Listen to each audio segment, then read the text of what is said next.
پڑوسیوں کے حقوق کے بارے میں مذہب اسلام نے ہمیں بہت تفصیل سے بتایا ہے۔ سب سے پہلی بات تو یہ کہ بہترین مسلمان اسے قرار دیا گیا جس کی زبان سے، جس کے ہاتھ سے،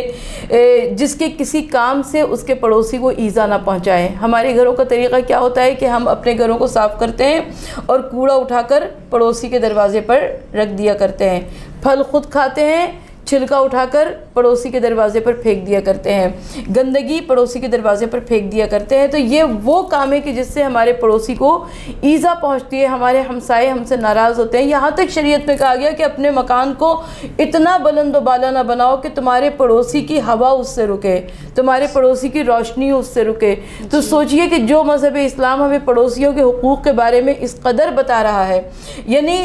پیغمبر اکرم صلی اللہ علیہ وآلہ وسلم سے آ کر کسی نے عرض کی، کچھ صحابہ کرام نے کہا کہ یا رسول اللہ صلی اللہ علیہ وآلہ وسلم، مدینہ منورہ میں ایک عورت ایسی ہے جو کہ نماز پڑھتی ہے، روزہ رکھتی ہے، لیکن نہایت بد زبان ہے، یعنی اس کی زبان کے تیروں سے، اس کی زبان کے زخم سے نہ اس کے گھر والے محفوظ ہیں، نہ اس کے اہل محلہ محفوظ ہیں۔ تو حضور نبی کریم صلی اللہ علیہ وآلہ وسلم نے ارشاد فرمایا کہ وہ جہنمی ہے، یعنی باوجود اس کے کہ وہ روزہ بھی رکھتی ہے، نماز بھی رکھتی ہے، لیکن کیونکہ وہ اپنی زبان پر کنٹرول نہیں رکھتی، لہٰذا وہ کسی صورت سے بھی جنت میں نہیں جا سکتی ہے۔ تو اللہ تعالیٰ سے ہمیں دعا کرتے رہنی چاہیے کہ پاک پروردگار عالم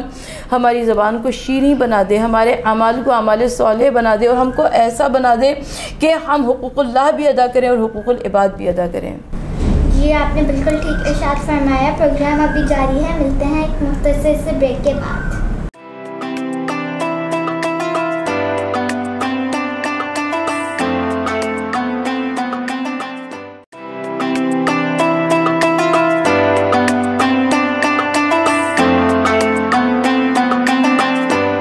ناظرین، بریک کے بعد دوبارہ سے آپ کو خوش آمدید کہتے ہیں۔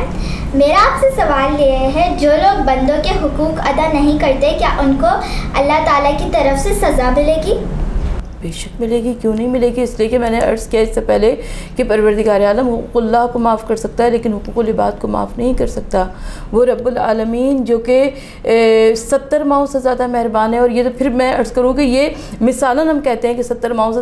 زیادہ مہربان ہے۔ وہ پاک پروردگار عالم جو کہ رحمان رحیم ہے، وہ دنیا اور آخرت میں مہربان ہے، وہ اپنے حقوق کو معاف کر سکتا ہے، لیکن جب انسان کے بہت سارے بندوں کے اوپر حقوق ہوتے ہیں تو پروردگار عالم اس کو معاف نہیں کرتا جب تک کہ انسان اپنے بندوں سے، یعنی اپنے جن لوگوں سے اس کے معاملات ہیں، اس کو معاف نہ کروا لے۔ ہمارے یہاں کتنی مرتبہ ایسا ہوتا ہے کہ کوئی کسی کی جائیداد کو غصب کر لیتا ہے، کوئی کسی کے مال کو غصب کر لیتا ہے، کوئی کسی کی عزت و آبرو کو غصب کر لیتا ہے، یعنی اس کو دنیا میں اچھال دیتا ہے، لیکن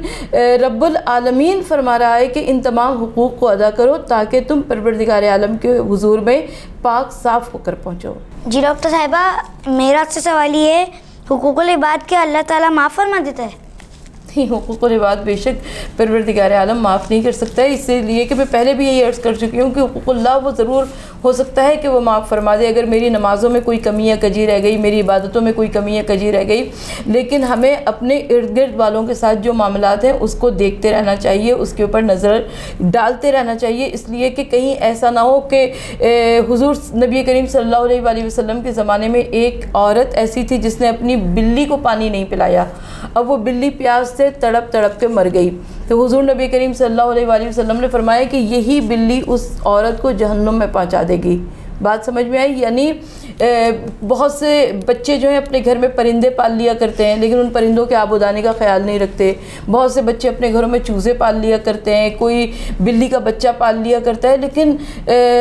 جو سوچئے جو مذہب اسلام یعنی آپ پودے کو لگائیں اور پودے کو پانی نہ دیں تو اس کا بھی ہمارے اوپر آ سکتا ہے، تو کیسے یہ ممکن ہے کہ پروردگار عالم بندوں کے حقوق کو معاف فرما دے؟ رب العالمین جب تک ہم خود بندوں سے اپنے معاملات کو صاف نہ کروائیں، ان سے معافی نہ مانگیں، ان سے وہ ہمیں معاف نہ کریں، تب تک رب العالمین ہمیں معاف نہیں فرمائے گا۔ بہت شکریہ ڈاکٹر صاحبہ، آپ نے بالکل ٹھیک ارشاد فرمایا۔ پروگرام کے اختتام سے پہلے میں چاہوں گا آپ چند اشعار کلام پیش کر دیں۔ یہ ایک مختصر سی نظم ہے امام زمانہ علیہ الصلوۃ والسلام کے حضور میں، اور میں چاہتی ہوں کہ اسے آپ کی سماعتوں کی نظر کروں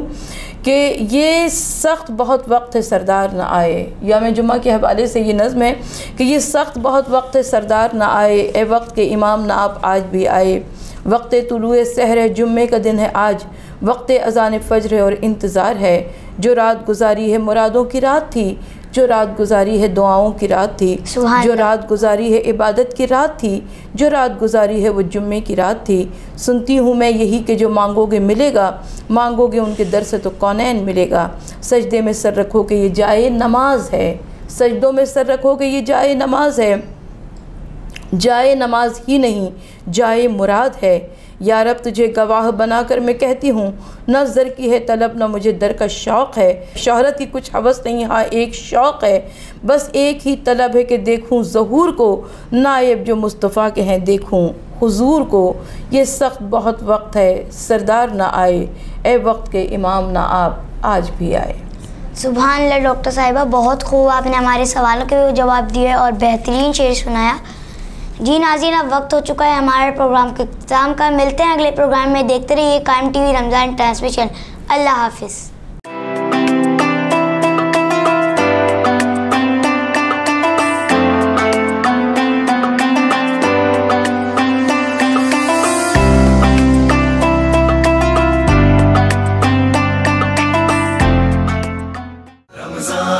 رمضان یوں قائم ہے، رمضان یوں قائم ہے، رمضان